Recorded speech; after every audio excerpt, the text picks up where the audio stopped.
Le doyen des juges d'instruction qui a rendu l'ordonnance de non-lieu de Ousmane Sonko le 27 janvier 2025 a blanchi Ousmane Sonko de la complicité d'homicide volontaire.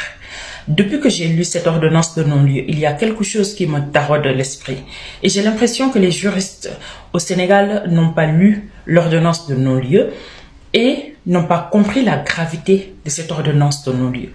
C'est pourquoi j'appelle tous les Sénégalais qui souhaitent connaître la vérité sur ces crimes de sang qui ont eu lieu au Sénégal entre 2021 et 2024 de se joindre à moi afin qu'on demande au juge d'instruction qui a rendu cette ordonnance de non-lieu d'éclairer la lanterne de tous les Sénégalais sur comment ça s'est passé cette procédure.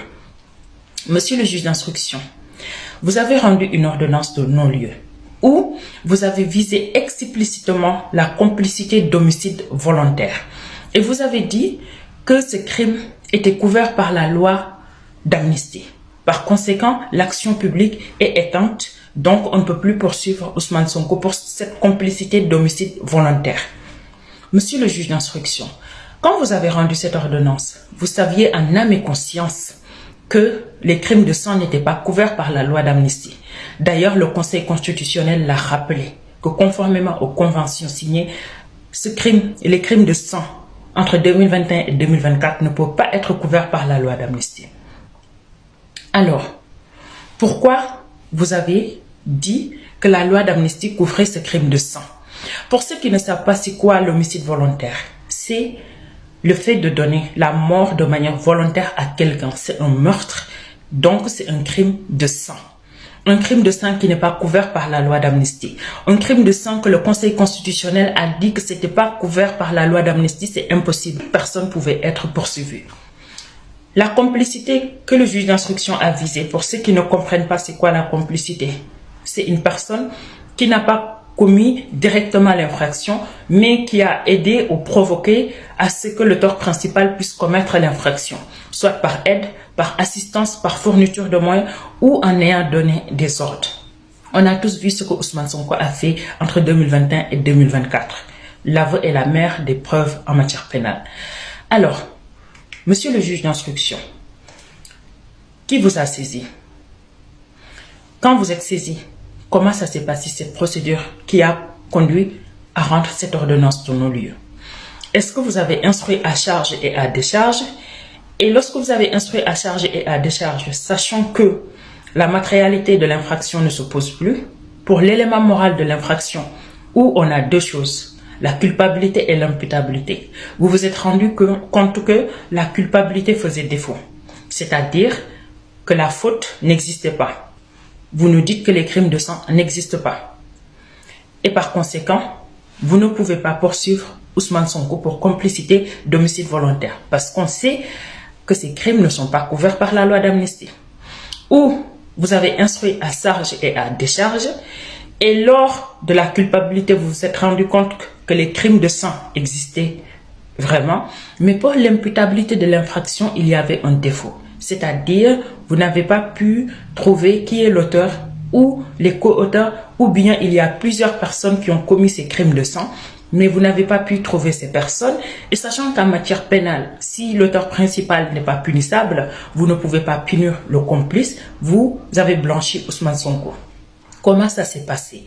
À quel moment vous avez ouvert une enquête? À quel moment vous avez instruit à charge et à décharge pour blanchir Ousmane Sonko d'un crime de sang qui n'est pas couvert par la loi d'amnistie? À quel moment vous vous êtes basé sur cette loi d'amnistie pour dire que ce crime de sang était couvert, alors qu'on sait tous que ce crime de sang n'est pas couvert par la loi d'amnistie?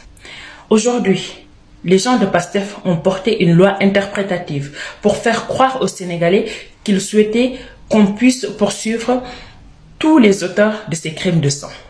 Et Ousmane Sonko, lorsque la loi a été rejetée, a publié cette ordonnance sur sa page Facebook en nous disant « Cette ordonnance a été rendue à ma faveur. » Et dans cette ordonnance, on voit la complicité d'homicide volontaire qui a été visée explicitement par le juge d'instruction en disant que ce crime de sang a été couvert par la loi d'amnistie.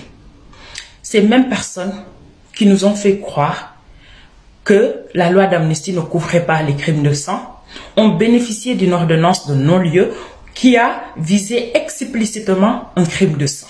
Je sais que Ousmane Sonko n'est pas honnête, mais je me doutais qu'il pouvait être autant sournois pour jouer avec l'émotion, la sensibilité, la douleur des parents qui ont perdu des enfants en leur faisant croire que la loi allait être abrogée, sachant que cette loi n'allait jamais être abrogée parce qu'il a bénéficié d'une ordonnance de non-lieu qui a visé cette loi.